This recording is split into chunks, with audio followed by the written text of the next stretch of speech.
അസ്സലാമു അലൈക്കും വറഹ്മത്തുള്ളാഹി നഹ്മദുഹു വനുസല്ലി അലാ റസൂലിഹിൽ കരീം അമ്മാ ബഅദ്. സഹോദരങ്ങളെ, തബ്ലീഗ് ജമാഅത്ത് കൊണ്ട് മുസ്ലിങ്ങൾക്ക് ഉണ്ടാകുന്ന നേട്ടവും കോട്ടവുമായി ബന്ധപ്പെട്ടുകൊണ്ട് ചില വിഷയങ്ങൾ പറയാനാണ് ഞാൻ ആഗ്രഹിക്കുന്നത്. ഒന്നാമതായിട്ട് പറയുകയാണെന്നുണ്ടെങ്കിൽ, തബ്ലീഗ് ജമാഅത്തിനെ സംബന്ധിച്ചിടത്തോളം നിങ്ങളുടെ പ്രവർത്തനം കൊണ്ട് നാട്ടുകാർക്കും ഇസ്ലാമിനും മുസ്ലിമിനും ഒക്കെ പ്രയോജനമുണ്ടാകും. കാരണം ഇന്ന് നമ്മുടെ നാട്ടിലുള്ള സംഘടനകൾ എല്ലാവരും തന്നെ അവർ ഉപദേശിക്കാൻ മാത്രമാണ്. പ്രാപ്തിയുള്ളവൻ പ്രവർത്തിക്കുന്നു, അല്ലാത്തവൻ ഉപദേശിക്കുന്നു. നിങ്ങൾക്ക് പ്രാപ്തിയുണ്ട്, നിങ്ങൾ പ്രവർത്തിക്കുന്നു.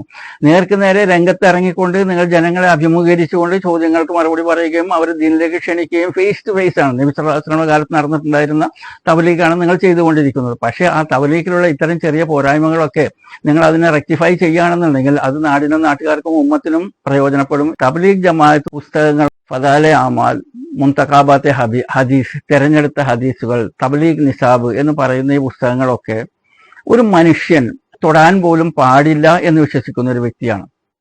എന്തുകൊണ്ടെന്നാൽ അതിനകത്ത് ഒരുപാട് ലൈഫായിട്ടുള്ള ഹദീസുകളും ഒരുപാട് കെട്ടിച്ചമച്ചിട്ടുള്ള ഹദീസുകളുമുണ്ട്. അതുപോലെ തന്നെ മനുഷ്യന് ഉൾക്കൊള്ളാൻ കഴിയാത്ത രീതിയിലുള്ള കഥകൾ ഉണ്ടാക്കി വെച്ചിട്ടുണ്ട്. ഒരു ഉദാഹരണം പറയുകയാണെന്നുണ്ടെങ്കിൽ, ഒരു വ്യക്തി അല്ലാമ മൗലാന റഹ്മത്തുള്ളാഹി അലൈഹി അദ്ദേഹം മരണപ്പെട്ടു. എന്നിട്ട് അദ്ദേഹത്തെ കൊണ്ടുപോയി കബറടക്കിയതിനു ശേഷം അദ്ദേഹത്തിന്റെ സുഹൃത്ത്, അദ്ദേഹം ഒരു അല്ലാമ മൗലാന തന്നെയാണ്, അദ്ദേഹം വീട്ടിൽ വന്നു കഴിഞ്ഞപ്പോഴാണ് അദ്ദേഹം മനസ്സിലാക്കിയത് തന്റെ പേഴ്സ് ആ ഖബറിനകത്ത് വീണുപോയിരിക്കുന്നു. ഈ വ്യക്തിയെ ഖബറടക്കുന്ന സമയത്ത് രാത്രി സമയം അദ്ദേഹം ഖബർസ്ഥാനിലേക്ക് പോയി ഖബർ തുറന്നു. തന്റെ പേഴ്സ് എടുക്കാൻ ശ്രമിച്ചു കഴിഞ്ഞപ്പോൾ ഖബർ തുറന്നപ്പോൾ കാണുന്നത് ഈ ഖബറടക്കം ചെയ്തിട്ടുള്ള അല്ലാമ മൗലാന ഫുലാന റഹ്മത്തുള്ളാഹി അലൈഹി നിന്ന് നമസ്കരിക്കുന്നു ഖബറിൽ. അത് കണ്ട വഴിക്ക് അദ്ദേഹം മണ്ണിട്ട് മൂടി അദ്ദേഹത്തെ. എന്നിട്ട് മൂപ്പര് പേഴ്സ് എടുക്കാതെ തന്നെ വീട്ടിലേക്ക് തിരിച്ചു വന്നു. അപ്പോൾ ഇവിടെ ഒരാൾക്ക് ഹയാത്തുണ്ടായി കഴിഞ്ഞാൽ അയാളെ തിരിച്ച് വീട്ടിലേക്ക് കൊണ്ടുവരല്ലേ ചെയ്യുക? അദ്ദേഹത്തെ മണ്ണിട്ട് കൊല്ലാൻ പറ്റുമോ? മണ്ണ് വാരിയിട്ടിട്ട് കൊല്ലൽ ശരിയാണോ? ഇതൊക്കെയാണ് ഇവരുടെ പുസ്തകത്തിൽ എഴുതി വെച്ചിരിക്കുന്നത്. അതുപോലെ തന്നെ ഇത് ഫദാലെ അമാലിന്റെ വിഷയമാണ് പറയുന്നത്. ഒരുപാടുണ്ട്, ഞാൻ കൂടുതൽ പറയുന്നില്ല. അതുപോലെ ഒരാൾ ഹജ്ജിന് പോയി വരുന്ന സമയത്ത് അദ്ദേഹത്തിന്റെ ഉമ്മ മരുഭൂമിയിൽ മരണപ്പെട്ടു പോയി. അപ്പോൾ അദ്ദേഹം നബി സല്ലല്ലാഹു അലൈഹി വസല്ലമയെ വിളിച്ചിട്ട് ദുആ ചെയ്തു വന്ന് സഹായിക്കാൻ പറഞ്ഞു. നബി മേഘത്തിൽ നിന്ന് ഇറങ്ങി വന്നതിന് ശേഷം ഈ സ്ത്രീയുടെ വയറ്റത്ത് മസാജ് ചെയ്ത് കഴിഞ്ഞപ്പോൾ സ്ത്രീ ഹയാത്തായി. എന്നാൽ നബി സല്ലല്ലാഹു അലൈഹി വസല്ലം അവിടുത്തെ ജീവിതകാലത്ത് ബൈഅത്ത് ചെയ്യാൻ വരുന്ന സ്ത്രീകളുടെ കൈ പോലും നബി സല്ലല്ലാഹു അലൈഹി വസല്ലം തൊടാറുണ്ടായിരുന്നില്ല എന്ന് ആയിഷ റളിയല്ലാഹു അൻഹയിൽ നിന്ന് റിപ്പോർട്ട് ചെയ്യുന്ന ഒരു സഹീഹ് ഹദീസാണ്. ആ നബി സല്ലല്ലാഹു അലൈഹി വസല്ലം എങ്ങനെയാണ് ഒരു സ്ത്രീയുടെ വയറ്റത്ത് മസാജ് ചെയ്യുക? രണ്ടാമതായിട്ട് നബി സല്ലല്ലാഹു അലൈഹി വസല്ലം മേഘത്തിൽ ജീവിച്ചു കൊണ്ടിരിക്കുകയാണോ? ആകാശത്ത് ഇങ്ങനെ കറങ്ങിക്കൊണ്ടിരിക്കുകയാണോ? ഈ വക വിശ്വാസങ്ങളൊക്കെ വെച്ച് പുലർത്തുന്ന പുസ്തകം അത് നിങ്ങൾ തൊടാൻ പാടില്ല. എന്ന് വെച്ച് കഴിഞ്ഞിട്ട് മനുഷ്യൻ വായിക്കണ്ട എന്നല്ല, അള്ളാഹുവിന്റെ ഹുക്കുമാണ് ഇഖ്റ, വായിക്കുക. ഖുർആന്റെ ഒന്നാമത്തെ സന്ദേശം അതാണ്, ഇഖ്റ ബിസ്മി റബ്ബിക്കൽ ലദീ ഖലഖ്. നിങ്ങൾ വായിക്കണം. എന്താണ് വായിക്കേണ്ടത്? ഈ സ്ക്രീൻ പോസ് ചെയ്തുകൊണ്ട് നിങ്ങൾ കാണുക. ഈ സ്ക്രീനിൽ കാണുന്ന ഈ പുസ്തകങ്ങളെല്ലാം തന്നെ, എല്ലാ ഹദീസ് പുസ്തകങ്ങളും അതേപോലെ തന്നെ റിയാദു സാലിഹീനും എല്ലാം തന്നെ നിങ്ങൾക്ക് 10 പൈസ ചെലവാക്കാതെ ഓൺലൈനിൽ PDF ഫോർമാറ്റിൽ നിങ്ങൾക്ക് വായിക്കാൻ കഴിയും. നിങ്ങളത് വായിക്കുക. അല്ലെങ്കിൽ അതിന്റെ PDF ഫോർമാറ്റ് നിങ്ങൾ പ്രിന്റ് എടുത്ത് വെക്കുക. പ്രിന്റ് എടുത്ത് വെച്ചിട്ട് നിങ്ങൾ വായിച്ചിട്ട് ഒരു യെല്ലോ ഹൈലൈറ്റർ വെച്ചിട്ട് ഇങ്ങനെ അതിനെ മാർക്ക് ചെയ്തുകൊണ്ട് പഠിക്കുക നിങ്ങൾ. അപ്പോൾ ഇതാണ് നിങ്ങൾ ചെയ്യേണ്ടത്. നിങ്ങൾ ഈ പുസ്തകങ്ങൾ നിങ്ങൾ ഒഴിവാക്കുക. ഈ പുസ്തകങ്ങൾ വായിച്ചത് കൊണ്ടൊന്നും ഒരു പ്രയോജനവുമില്ല. നിങ്ങൾക്ക് നിങ്ങളുടെ നന്മ നഷ്ടപ്പെടും. എങ്ങനെയാണ് നന്മ നഷ്ടപ്പെടുന്നത്?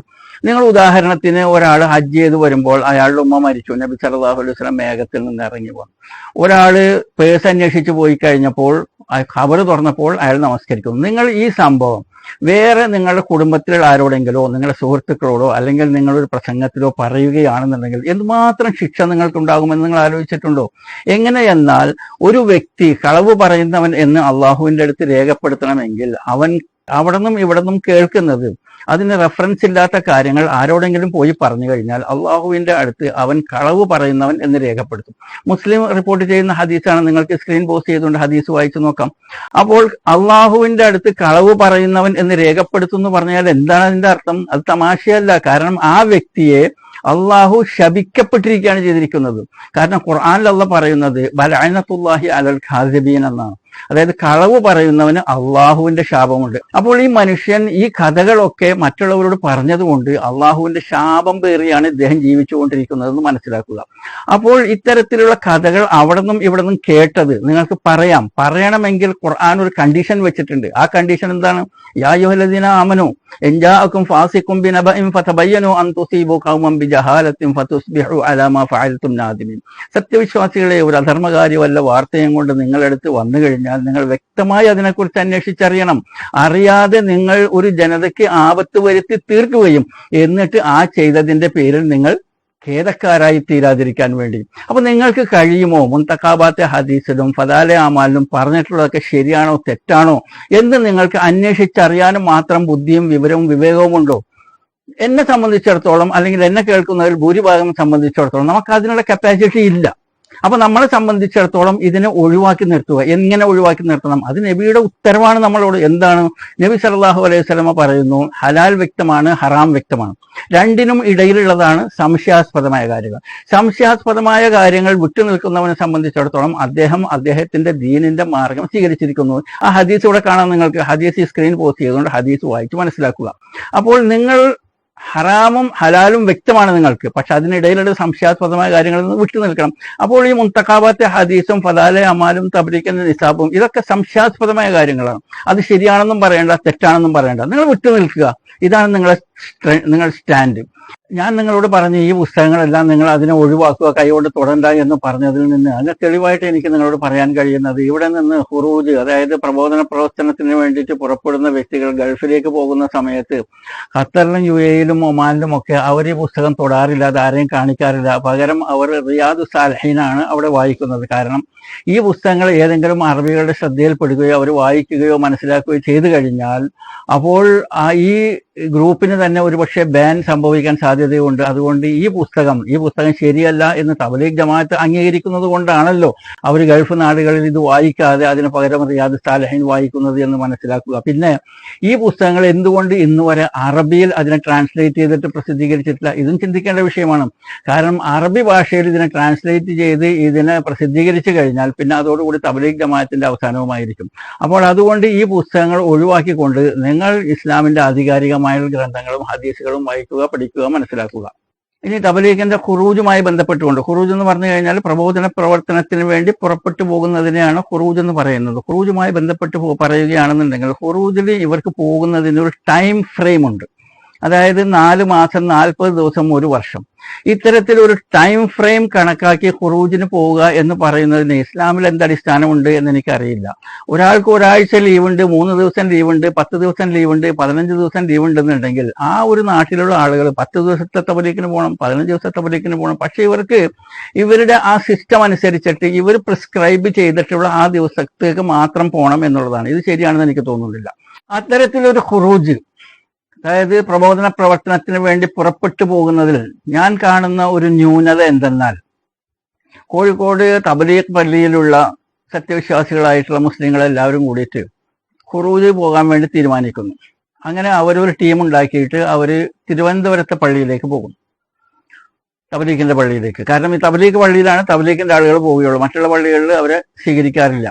അങ്ങനെ ആ പള്ളിയിൽ, തിരുവനന്തപുരത്തുള്ള തബ്ലീഗ് പള്ളിയിൽ പോയിട്ട് ആ പള്ളിക്ക് ചുറ്റുമുള്ള ആളുകളോട് ഇവര് പ്രബോധന പ്രവർത്തനങ്ങൾ ചെയ്യുകയും അവരെ പള്ളിയിലേക്ക് ക്ഷണിക്കുകയും അവരെ ഉത്ബോധിപ്പിക്കാനുള്ള രീതിയിലുള്ള പ്രസംഗങ്ങൾ ചെയ്യുകയുമാണ് പതിവ്. എന്നാൽ തിരുവനന്തപുരത്തുള്ള പള്ളിയിലുള്ള തബ്ലീഗ് പ്രവർത്തകരെല്ലാവരും കൂടി ചേർന്ന് അവർ ഖുറൂജ് പോകുന്നു, പ്രബോധന പ്രവർത്തനത്തിന് വേണ്ടി പുറപ്പെട്ടു പോകുന്നു. എങ്ങോട്ട്? കോഴിക്കോട്ടേക്ക്. അപ്പൊ കോഴിക്കോട്ടുള്ളവർ തിരുവനന്തപുരത്ത് പോയി, തിരുവനന്തപുരത്തുള്ളവർ കോഴിക്കോട്ടേക്ക് വന്നു. അങ്ങനെ തിരുവനന്തപുരത്തുള്ളവർ കോഴിക്കോട്ടുള്ള പള്ളിയുടെ ചുറ്റുഭാഗത്തുമുള്ള മുസ്ലിങ്ങളെ പ്രബോധന പ്രവർത്തനവുമായി ബന്ധപ്പെട്ടുകൊണ്ട് അവർ ബന്ധപ്പെടുന്നു, പള്ളിയിലേക്ക് ക്ഷണിക്കുന്നു. അപ്പോൾ ഇത്തരത്തിൽ കോഴിക്കോട് നിന്ന് തിരുവനന്തപുരത്ത് പോകുന്നതും തിരുവനന്തപുരത്ത് നിന്ന് കോഴിക്കോട്ടേക്ക് വരുന്നതും ചിലപ്പോൾ സ്റ്റേറ്റ് ലെവലിലും ഉണ്ടാവും. അതായത് കേരളത്തിലുള്ളവർ ബാംഗ്ലൂർ പോകും, ബാംഗ്ലൂരിലുള്ളവർ മദ്രാസിലേക്ക് പോകും, മദ്രാസിലുള്ളവർ ബൊംബെയിലേക്ക് പോകും, ബൊംബെയിലുള്ളവർ തിരിച്ച് മദ്രാസിലേക്കും വരും. അങ്ങനെ നിങ്ങളുടെ യാത്രാ ചെലവും ഭക്ഷണ ചെലവിന് വേണ്ടി ചെലവാക്കുന്ന പൈസകളെല്ലാം എല്ലാവരും കൂടിയിട്ട് ഒരുമിച്ച് കൂട്ടിയതിനു ശേഷം ആ പൈസ നിങ്ങളുടെ മഹലിന് ചുറ്റുമുള്ള പാവപ്പെട്ടവർക്ക് വീതിച്ചു കൊടുക്കുകയാണെന്നുണ്ടെങ്കിൽ അവരുടെ ഇലക്ട്രിസിറ്റി അടക്കാനോ അല്ലാന്നുണ്ടെങ്കിൽ അവരുടെ കുട്ടികളുടെ സ്കൂൾ ഫീസ് അടക്കാനോ ഒക്കെ കൊടുക്കുകയാണെന്നുണ്ടെങ്കിൽ ഒരുപാട് പ്രയോജനം ഉണ്ടാവും. എന്നിട്ട് നിങ്ങൾ തബ്ലീഗ് പ്രവർത്തനം നിർത്തരുത്. നിങ്ങളുടെ മഹലിന് ചുറ്റുമുള്ള ആളുകളുമായിട്ട് നിങ്ങൾ തബ്ലീഗ് പ്രവർത്തനത്തിൽ ഏർപ്പെടുക. അപ്പോൾ നിങ്ങൾ വീടിൽ നിന്ന് മാറി നിന്നുകൊണ്ട് ഒരു സ്റ്റേറ്റിൽ നിന്ന് മറ്റൊരു സ്റ്റേറ്റിലേക്ക് പോകുന്നത് കൊണ്ടോ ഒരു സ്ഥലത്തേക്ക് യാത്ര ചെയ്തു പോകുന്നത് കൊണ്ടോ നിങ്ങളുടെ വീട്ടിൽ നിങ്ങളുടെ അഭാവത്തിൽ ഉണ്ടാകുന്ന പ്രയാസങ്ങളിൽ നിന്നെല്ലാം ഇതിന് മുക്തി ലഭിക്കും എന്ന് മനസ്സിലാക്കുക. അങ്ങനെ ഇവര് പ്രബോധന പ്രവർത്തനത്തിന് വേണ്ടി പള്ളിയിൽ എത്തിക്കഴിഞ്ഞാൽ അസറിന് ശേഷം ഇവര് ഗസ്ത് എന്ന് പറഞ്ഞിട്ട് ജനങ്ങളെ ദീനിലേക്ക് ക്ഷണിക്കാൻ വേണ്ടി പോകും. ആ പോകുന്ന സമയത്ത് വന്നിട്ടുള്ള ആളുകളെല്ലാവരും പോകും. ഒരാളെ പള്ളിക്കകത്തിരുത്തും. എന്തിനെന്നാൽ അയാൾ ഇവർ തിരിച്ചു വരുന്നത് വരെ ആ പോയിട്ടുള്ളവരുടെ വിജയത്തിന് വേണ്ടി ദുആ ചെയ്യണം. ഇങ്ങനെ ഒരു തബ്ലീഗ് എൻ്റെ അറിവിലില്ല. പിന്നെ ഈ തബ്ലീഗ് ജമാഅത്തിന് വന്നിട്ടുള്ള ആളുകൾ അവര് സഫിൽ നമസ്കാരത്തിൽ അസ്സലാമു അലൈക്കും വറഹ്മത്തുള്ളാഹി എന്ന് ഇമാം സലാം വീട്ടി കഴിഞ്ഞാൽ ഉടനെ തന്നെ അതിൽ ഫ്രണ്ട് സഫിൽ ഇരിക്കുന്ന ഒരാൾ എണീറ്റ് എന്നിട്ട് പറയും, സഹോദരങ്ങളെ, ഒരു ജമാഅത്തോടെ വന്നിട്ടുണ്ട്, നിങ്ങളുടെ സുന്നത്ത് നമസ്കാരങ്ങൾക്ക് ശേഷം ജമാഅത്തിന്റെ സംഭാഷണം ഉണ്ടായിരിക്കുന്നതായിരിക്കും എന്ന് ഇദ്ദേഹം പറയും. അവർ സലാം പറയുന്നതായിട്ട് ഞാൻ കേട്ടിട്ടില്ല, അസ്സലാമു അലൈക്കും എന്ന് പറയുന്നതായിട്ട് ഞാൻ കേട്ടിട്ടില്ല, പറയുമായിരിക്കാം. എന്നിട്ട് ഈ പറച്ചില് എണീറ്റ് നിന്ന് പറയുന്നത് നമസ്കരിക്കുന്ന ബാക്കിയുള്ള ആളുകൾക്ക് ഒരു ശല്യമായിട്ട് തോന്നിയിട്ടുണ്ട്. എങ്ങനെയാണ് ഇവരുടെ ഈ അനൗൺസ്മെന്റ്, ഈ വിളംബരം പള്ളിയിൽ നമസ്കരിക്കാൻ വന്നവർക്ക് ബുദ്ധിമുട്ടാകുന്നത് എന്ന് ഞാൻ മനസ്സിലാക്കിയത്, നബി സല്ലല്ലാഹു അലൈഹി വസല്ലമ നമസ്കാരത്തിൽ സലാം വീട്ടിയ ഉടനെ തന്നെ ദിക്ർ ആരംഭിക്കുകയാണ്. അസ്തഗ്ഫിറുല്ലാഹ് അസ്തഗ്ഫിറുല്ലാഹ് അസ്തഗ്ഫിറുല്ലാഹ് അല്ലാഹുമ്മ അൻത സലാം വമിൻക സലാം തബാറക്ത യാ ദുൽ ജലാലി വൽ ഇക്റാം ലാ ഇലാഹ ഇല്ലല്ലാഹ് വഹ്ദഹു ലാ ശരീക ലഹു ലഹുൽ മുൽക്കു വലഹുൽ ഹംദു വഹുവ അലാ കുല്ലി ഷൈഇൻ ഖദീർ ലാ ഹൗല വലാ ഖുവത ഇല്ലാ ബില്ലാഹ് ലാ ഇലാഹ ഇല്ലല്ലാഹ് വലാ നഅ്ബുദു ഇല്ലാ ഇയ്യാഹു ലഹുൻ നിഅമ വലഹുൽ ഫളൽ വലഹുസ് സനാഉൽ ഹസൻ ലാ ഇലാഹ ഇല്ലല്ലാഹ് മുഖ്ലിസീന ലഹുദ്ദീൻ വലൗ കരിഹൽ കാഫിറൂൻ അല്ലാഹുമ്മ ലാ മാനിഅ ലിമാ അഅതൈത വലാ മുഅ്തി ലിമാ മനഅത വലാ യൻഫഉ ദിൽ ജദ്ദി മിൻകൽ ജദ്ദ് എന്ന് തുടങ്ങുന്ന ഒരുപാട് ദിക്റുകളുണ്ട്. ഇത് ഇങ്ങനെ ഒരു ഫോർമാറ്റിൽ ചെല്ലണമെന്നൊന്നുമില്ല. നിങ്ങൾക്കറിയാവുന്ന പല ദിക്റുകളും എല്ലാവരും ചെയ്യും. ഇബ്നു അബ്ബാസ് റളിയല്ലാഹു അൻഹുവിൽ നിന്ന് കോട്ട് ചെയ്യുന്ന ഒരു ഹദീസ്, ഉദ്ധരിക്കുന്ന ഒരു ഹദീസിൽ നമുക്ക് മനസ്സിലാക്കാൻ കഴിയുന്നത്, ഇബ്നു അബ്ബാസ് റളിയല്ലാഹു അൻഹു പറയുന്നത്, അദ്ദേഹം പള്ളിയിലേക്ക് ഏതെങ്കിലും കാരണവശാൽ നേരം വൈകി വരികയാണെന്നുണ്ടെങ്കിൽ ആ നമസ്കാരം കഴിഞ്ഞു എന്ന് ഞങ്ങൾ മനസ്സിലാക്കുന്നത് ഈ ഹമ്മിങ് ആണ്, ഈ മുഴക്കം. ഏത് മുഴക്കം? അല്ലാഹുമ്മ അൻത സലാം വമിൻക സലാം തബാറക്ത യാ ദുൽ ജലാൽ എന്ന് എല്ലാവരും അവർക്ക് കേൾക്കുന്ന ഉച്ചത്തിൽ പറയുമ്പോൾ പള്ളിക്കകത്തൊരു മുഴക്കമുണ്ടാവും. ആ മുഴക്കം കേൾക്കുമ്പോൾ ഞങ്ങൾക്ക് മനസ്സിലായി പള്ളിയിൽ നമസ്കാരം കഴിഞ്ഞിരിക്കുന്നു. അതുപോലെ മുഴക്കം നമ്മൾ ഏത് പള്ളികളിലാണ് ഉള്ളത്? അതും തബ്ലീഗ് ജമാഅത്ത് പഠിപ്പിക്കേണ്ടതാണ്. അങ്ങനെ സലാം വീട്ടിൽ കഴിഞ്ഞ ഉടനെ എണീറ്റ് നിന്ന് വിളംബരം ചെയ്യുന്നതിന് പകരം നിങ്ങൾ നിങ്ങളുടെ പുസ്തകം എടുത്തുകൊണ്ട് പള്ളിയുടെ അവസാനത്തെ സഫിൽ പോയി നിന്ന് വളരെ ശാന്തനായിക്കൊണ്ട് ജനങ്ങളോട് കൈകൊണ്ട് ആംഗ്യം കാണിക്കുക, ഇതുപോലെ ഇവിടെ നമ്മൾ തബ്ലീഗിന്റെ പ്രസംഗം നടക്കാൻ പോകുന്നു എന്നുള്ളത്. ഇനി തബ്ലീഗിന്റെ പ്രസംഗം അല്ലെങ്കിൽ സംസാരമാണ് ഏറ്റവും വലിയ കോമഡി. എന്തെന്നാൽ ആ വന്നിട്ടുള്ള 10, 15, 20 ആളുകളിൽ അറിവുള്ളവർ ആരും തന്നെ ഇല്ല. അമീർ എന്ന് പറഞ്ഞിട്ട് ഒരാൾ ഇവരെ കൂടെ അയക്കുന്നുണ്ട്. ആ അമീറിന്റെയും അറിവ് പരിമിതമാണ്. തബ്ലീഗ് ജമാഅത്ത് അമീറായിട്ട് അയക്കുമ്പോൾ ഒരു അറിവുള്ള ഒരു വ്യക്തിയെ കൂടെ അയക്കണം. എന്നിട്ട് നിന്ന് പ്രസംഗിക്കുന്ന വ്യക്തി അവരൊരു ഫോർമാറ്റ് പ്രസംഗമുണ്ട്. അതായത് മഴ പെയ്തു, വിത്ത് മുളച്ചു വന്നു, അതൊരു വലിയ വൃക്ഷമായി മാറി, അള്ളാഹു മഴ വർഷിപ്പിച്ചു, അങ്ങനെ ആ വിത്തിൽ നിന്നും ഉണ്ടായിട്ടുള്ള ആ വൃക്ഷത്തിൽ നിന്ന് കാക്ക വന്ന് ഭക്ഷിച്ചു, അതിൽ നിന്ന് അതിന് തണൽ അനുഭവിച്ചു, അള്ളാഹു അവർക്ക് പ്രതിഫലം കൊടുത്തു, എല്ലാം അള്ളാഹു ആണ് എന്ന് പറയുന്ന ഒരു ഫോർമാറ്റ് മാത്രമാണ്. അതായത് ശരീഅത്ത് അനുസരിച്ചിട്ട് ഒരു മുസ്ലിം എങ്ങനെ ജീവിക്കണം, എങ്ങനെ ജീവിക്കേണ്ട എന്നുള്ളതിന്റെ വിധിവിലക്കുകൾ പറഞ്ഞു കൊടുക്കുന്ന ഒരു പ്രസംഗങ്ങളും ഇവരിൽ നിന്നുണ്ടായിട്ടില്ല. 40 ദിവസത്തേക്കൊക്കെ ഇവരെ കൊണ്ടുപോകുമ്പോൾ ജമാഅത്തിനെ സംബന്ധിച്ചിടത്തോളം തബ്ലീഗ് ജമാഅത്ത് അവരൊരു സിലബസ് ഉണ്ടാക്കി ഒരു ബുക്ക് പ്രസിദ്ധീകരിക്കണം. ആ 40 ദിവസങ്ങളിൽ അവർ ഇത്രയും കാര്യങ്ങൾ, ഒതു എടുക്കേണ്ടത് എങ്ങനെ, ഒതുവിന്റെ ഷർത്ത് ഫർദ് എന്ത്, നമസ്കാരത്തിന്റെ ഷർത്ത് ഫർദ് എന്ത്, പലിശ എന്താണ്, നിങ്ങളുടെ അയൽക്കാരനോടുള്ള ബാധ്യത എന്താണ്, അയാളുടെ ഫീസ് അടച്ചിട്ടുണ്ടോ കുട്ടികളത്, അയാൾ കറണ്ടിന്റെ പൈസ അടക്കാൻ അടുത്ത് പൈസയുണ്ടോ എന്നൊക്കെ പറയുന്ന നിങ്ങളുടെ അയൽക്കാരനോടുള്ള ബാധ്യതകൾ തുടങ്ങിയ പല കാര്യങ്ങളും നിങ്ങൾ സിലബസ് ഉണ്ടാക്കിയിട്ട് ഒരു 5-6 സിലബസ് ഉണ്ടാക്കുക. എന്നിട്ട് 40 ദിവസം ജനങ്ങളെ കൊണ്ടുപോയിട്ട് ഇത് പഠിപ്പിച്ചു കഴിഞ്ഞിട്ട് അവർക്കൊരു സർട്ടിഫിക്കറ്റും കൊടുക്കുക. ഇന്ന വിഷയങ്ങളിൽ ഇവർ കോഴ്സ് പഠിച്ചിരിക്കുന്നു എന്ന് പറയുമ്പോൾ വന്ന ആളുകൾക്കും ഒരു സന്തോഷമുണ്ടാവും. അങ്ങനെ നിങ്ങൾ തബ്ലീഗ് ചെയ്യുകയാണെന്നുണ്ടെങ്കിൽ പ്രയോജനമുണ്ടാവും. തബ്ലീഗ് ജമാഅത്തുകാരെ, നിങ്ങളതൊന്ന് ആലോചിച്ച് നോക്കുക. ഇനി ഈ വീഡിയോ അവസാനിപ്പിക്കുമ്പോൾ എനിക്ക് പറയാനുള്ളത്, സഹോദരങ്ങളെ, നിങ്ങളെ സംബന്ധിച്ചിടത്തോളം നിങ്ങൾ ഈ വക സംഘടനകളിൽ നിന്നെല്ലാം മാറിക്കൊണ്ട് നിങ്ങൾ ഒരു മുസ്ലിമായിട്ട് ജീവിക്കുക.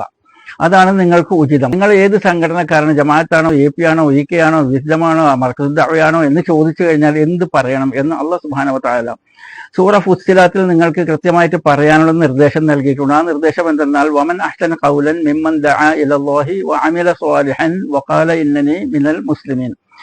ആർ അള്ളാഹുവിലേക്ക് ക്ഷണിക്കുന്നത് പോലെ നല്ല വർത്താനം പറയുന്നുവോ, വമൻ അഹ്സനു ഖൗലൻ മിമ്മൻ ദഅ ഇലല്ലാഹ്, അള്ളാഹുവിലേക്ക് ദഅവത്ത് ചെയ്യുന്നത് പോലെ നല്ല വർത്താനം പറയുന്നവൻ ആരാണോ വഅമില സ്വാലിഹൻ, അവൻ സൽക്കർമ്മങ്ങൾ ചെയ്യുന്നു, വഖാല ഇന്നനി മിനൽ മുസ്ലിമീൻ, അവൻ പറയുന്നു ഞാൻ മുസ്ലിമാണ്. അപ്പൊ നിങ്ങളെ ലിമിറ്റ് അള്ളാഹ് അനുവദിച്ചു തന്നിരിക്കുന്നത് മുസ്ലിമാണ്. അപ്പോൾ എൻ്റെ ചെറുപ്പക്കാരായിട്ടുള്ള യുവജനങ്ങളെ, സഹോദരങ്ങളെ, നിങ്ങൾ മുസ്ലിം ആവുക. അപ്പോൾ സ്വാഭാവികമായി ഉയരുന്നൊരു ചോദ്യമുണ്ട്, ഞങ്ങൾ ഒറ്റക്കൊറ്റക്ക് നിന്നുകൊണ്ട് ഞങ്ങൾക്ക് ദീനിനെ എങ്ങനെ പ്രവർത്തിക്കാൻ പറ്റുമെന്നുള്ളത്. ഇസ്ലാം ഒറ്റക്കൊറ്റക്ക് നിന്ന് പ്രവർത്തിക്കുന്നതിന് വിരോധിച്ചിരിക്കുകയാണ്. ഇസ്ലാം എന്താ പറയുന്നത്? നിങ്ങൾ ഒന്നിച്ചു നിൽക്കണം, കൂട്ടമാകണം. അത് നിങ്ങൾക്ക് ഖുർആനിൽ കാണാൻ കഴിയും. വൽതക്കും മിൻകും ഉമ്മത്തും യദ്ഊന ഇലൽ ഖൈർ വയഅ്മറൂന ബിൽ മഅറൂഫി വയൻഹൗന അനിൽ മുൻകർ ഉലൈക ഹുമുൽ മുഫ്ലിഹൂൻ. അവരാണ് വിജയികൾ. ആരാണ് വിജയികൾ? നിങ്ങളിൽ നിന്നൊരു കൂട്ടമുണ്ടാകട്ടെ. വൽതക്കും മിൻകും ഉമ്മത്തും യദ്ഊന ഇലൽ ഖൈർ, നിങ്ങൾ നന്മയിലേക്ക് ക്ഷണിക്കുക, തിന്മ വിരോധിക്കുക. അപ്പോൾ നിങ്ങളൊരു കൂട്ടമായിട്ട് പ്രവർത്തിക്കാൻ വേണ്ടിയിട്ടാണ് അള്ളാഹുവിന്റെ നിർദ്ദേശം, നിങ്ങൾ ഒറ്റയ്ക്ക് പ്രവർത്തിക്കാനല്ല. അപ്പോൾ നിങ്ങൾക്ക് ഇത്തരത്തിലുള്ള ഒരു സംഘടന, നമ്മുടെ നാട്ടിൽ കാണുന്ന രീതിയിലുള്ള AP, EK, മുജാഹിദ്, തബ്ലീഗ് എന്ന് പറയുന്ന സംഘടനകളല്ല, മറിച്ച് നമ്മൾ ഉണ്ടാക്കേണ്ട ഒരു ഉമ്മത്ത് എന്ന് പറഞ്ഞു കഴിഞ്ഞാൽ ഓരോ പള്ളിക്ക് ചുറ്റും ആ മഹല്ലിലുള്ള ആളുകളുടെ ഒരു ഉമ്മത്ത് ഉണ്ടാവണം. അവരെല്ലാവരും കൂടി കൂടിയിട്ട് ആ നാട്ടിലുള്ള ആളുകളുടെ ഉന്നമനത്തിന് വേണ്ടി ശ്രമിക്കുക.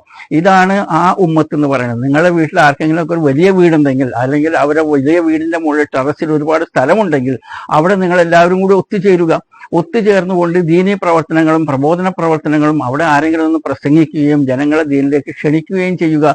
അവരെല്ലാവരും 100 രൂപ വീതം ഇട്ടുകൊണ്ട് നിങ്ങൾക്ക് അവിടെ ഡിന്നറും കഴിക്കാൻ പറ്റും. അപ്പൊ ഇത്തരത്തിലുള്ള ഒരു പ്രവർത്തനമാണ് നിങ്ങൾ ഉമ്മത്തായി കൊണ്ട് പ്രവർത്തിക്കേണ്ടത് എന്ന് ഞാൻ ഈ ചെറുപ്പക്കാരെ സാന്ദർഭികമായിട്ട് ഓർമ്മപ്പെടുത്തുകയാണ്. കാരണം ഇന്ന് നമ്മുടെ നാട്ടിൽ കാണുന്ന സംഘടനകളെല്ലാം തന്നെ മിക്കതും ഒരു സംഘടന മറ്റേ സംഘടന ചെളിവാരി എറിയുക എന്നതിൽ കവിഞ്ഞ് അവർ ഇസ്ലാമിന്റെ കാര്യങ്ങൾ മനുഷ്യർക്ക് നേർക്ക് നേരെ നല്ല രീതിയിൽ പഠിപ്പിക്കുന്ന ഇല്ല എന്ന് പറയുന്നില്ല, കുറവാണ്. പക്ഷെ കൂടുതലും മറ്റുള്ളവരെ തേജോവധം ചെയ്യാൻ വേണ്ടിയിട്ടുള്ളതാണ് സംഘടനകൾ കാട്ടിക്കൂട്ടുന്നത് എന്ന് നമുക്ക് മനസ്സിലാക്കാൻ കഴിയും. നിങ്ങളെ തന്നെ സംരക്ഷിക്കുക. നിങ്ങളുടെ മഹല്ലിലുള്ള എല്ലാവരും കൂടി ഒരുമിച്ച് കൂടിക്കൊണ്ട് നിങ്ങളൊരു ഉമ്മത്തായി പ്രവർത്തിക്കുക. അപ്പോൾ തബ്ലീഗ് ജമാഅത്തുമായി ബന്ധപ്പെട്ട് പോകുന്നതിന്റെ നേട്ടവും കോട്ടവും എന്ന് പറയുന്ന വിഷയത്തിന്റെ രത്നചുരുക്കം പറയുകയാണെന്നുണ്ടെങ്കിൽ, തബ്ലീഗ് ജമാഅത്തിന്റെ അടുത്ത് എനിക്ക് നിർദ്ദേശിക്കാനുള്ളത് എന്തെന്നാൽ, നിങ്ങളുടെ ഈ പ്രവർത്തനത്തിന് തകരാറുകളൊന്നുമില്ല. പക്ഷേ ഈ പറഞ്ഞിട്ടുള്ള ചില കാര്യങ്ങളൊക്കെ നിങ്ങൾ അതിൽ റെക്ടിഫൈ ചെയ്യുകയാണെന്നുണ്ടെങ്കിൽ, അതായത് നിങ്ങളൊരു സിലബസ് ഉണ്ടാക്കിക്കൊണ്ട് 4 or 5 സിലബസുകൾ ഉണ്ടാക്കിയിട്ട് 40 ദിവസത്തേക്ക് കൊണ്ടുപോകുന്ന ആളുകളെ പഠിക്കാനും അവർക്ക് മനസ്സിലാക്കാനും കഴിയുന്ന ഒരു ചുറ്റുപാടുണ്ടെങ്കിൽ നമ്പർ 1. അടുത്തതായിട്ട് അമീർ എന്ന് പറഞ്ഞ് നിങ്ങൾ അയക്കുന്ന വ്യക്തിക്ക് അറിവുള്ള ആളുകളെ അയക്കുകയാണെന്നുണ്ടെങ്കിൽ അവർക്ക് ആ കൊണ്ടുപോയിട്ടുള്ള ആളുകളെ പഠിപ്പിക്കാൻ കഴിയും 2.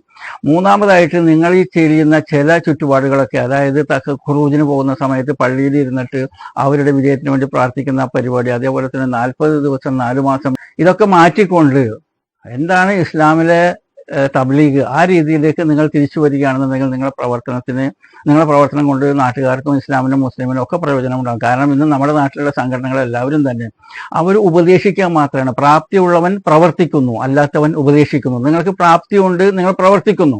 നേർക്ക് നേരെ രംഗത്ത് ഇറങ്ങിക്കൊണ്ട് നിങ്ങൾ ജനങ്ങളെ അഭിമുഖീകരിച്ചുകൊണ്ട് ചോദ്യങ്ങൾക്ക് മറുപടി പറയുകയും അവരെ ദീനിലേക്ക് ക്ഷണിക്കുകയും ഫേസ് ടു ഫേസ് ആണ്. നബി സല്ലല്ലാഹു അലൈഹി വസല്ലം കാലത്ത് നടന്നിട്ടുണ്ടായിരുന്ന തബ്ലീഗാണ് നിങ്ങൾ ചെയ്തുകൊണ്ടിരിക്കുന്നത്. പക്ഷേ ആ തബ്ലീഗിലുള്ള ഇത്തരം ചെറിയ പോരായ്മകളൊക്കെ നിങ്ങൾ അതിനെ റെക്ടിഫൈ ചെയ്യുകയാണെന്നുണ്ടെങ്കിൽ അത് നാടിനും നാട്ടുകാർക്കും ഉമ്മത്തിനും പ്രയോജനപ്പെടും. മഹല്ലിലുള്ള എല്ലാവരും കൂടി ഒരുമിച്ച് കൂടിക്കൊണ്ട് നിങ്ങളൊരു ഉമ്മത്തായി പ്രവർത്തിക്കുക എന്ന് ഒരു ഉപദേശം നൽകിക്കൊണ്ട് ഞാൻ ഈ വീഡിയോ ഇവിടെ അവസാനിപ്പിക്കുന്നു.